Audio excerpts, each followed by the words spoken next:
So hi guys! Welcome na naman po sa ating vlog. So for today's video nga, ito ang ating kinabibisihan ngayon, no? So merong nagtitrending ngayon na fruity soda. Tinry natin siya dito. So habang nagtitrending siya and habang mainit ang panahon, tatry natin siya dito sa ating tindahan. So nagtitinda na nga tayo dito ng merienda, diba? Ang mga paninda natin is merienda, pero makikita nyo rin siya pag almusal, pag umaga. So mukhang tumaas yung standard nyo sa pagkain ng almusal na. Charot. So ang champurrado natin kasi is very thick.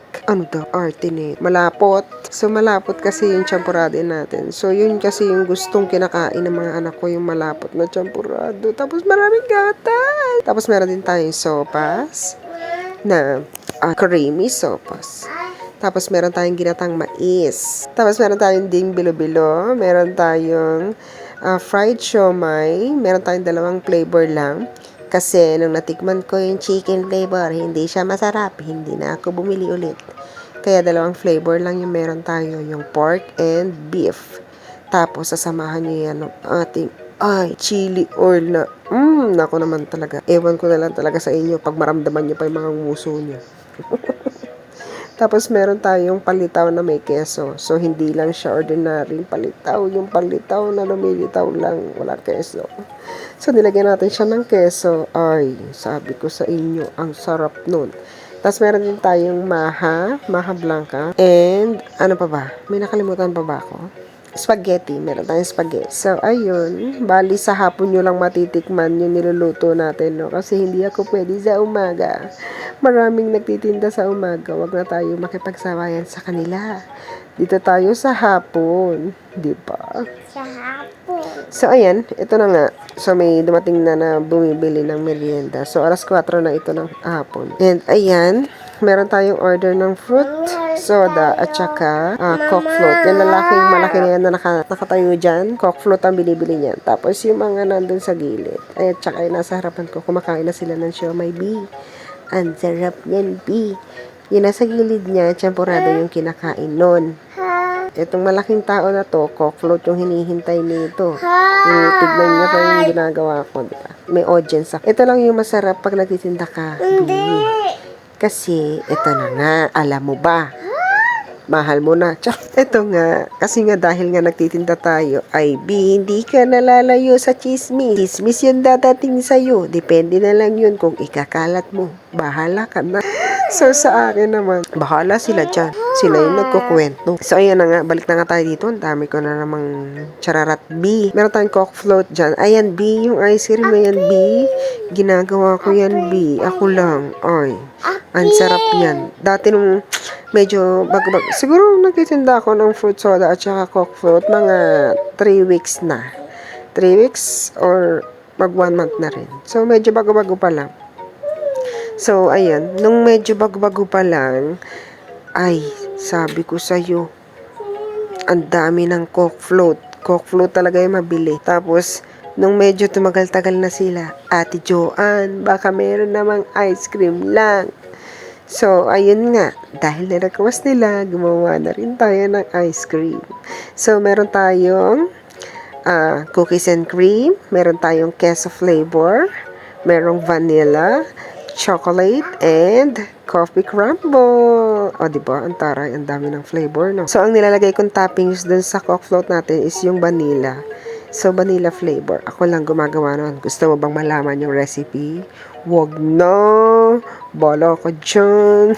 Pero sige, kung bet nyo malaman yung kung paano natin ginagawa yung ating homemade na ice cream, sige, gagawa tayo ng ibang vlog para doon. So, ayan.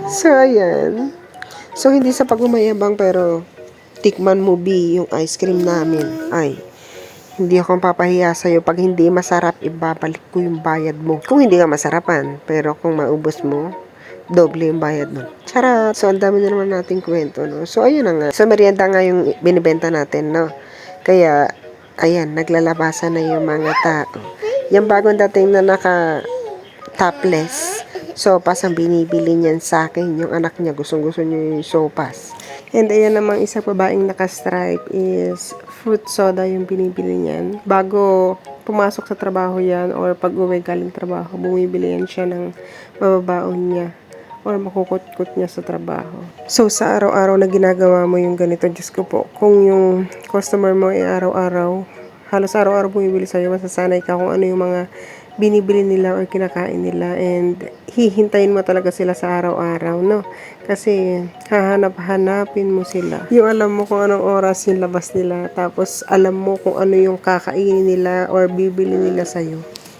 Napaka-sarap sa pakiramdam ng pagtitinda, no? So, sa iba-ibang tao, yung mga nakakasalamuha mo, maraming mga bagay-bagay kang matutunan sa iba-ibang tao. So, masaya magtinda, pero nakakapagod din siya. Pero kung masaya ka sa ginagawa mo, ay naku, hindi ka mapapagod. Tsaka kahit saan ka pumunta, walang trabahong madali. Lahat talaga kailangan paghirapan mo, no? Sa araw-araw na pagtitinda, Diyos ko, masaya magtinda, maghanap buhay, makatulong ka sa asawa mo, pero marami kang kailangang mga isakripisyo, lalo na pag ganito, tulad nito.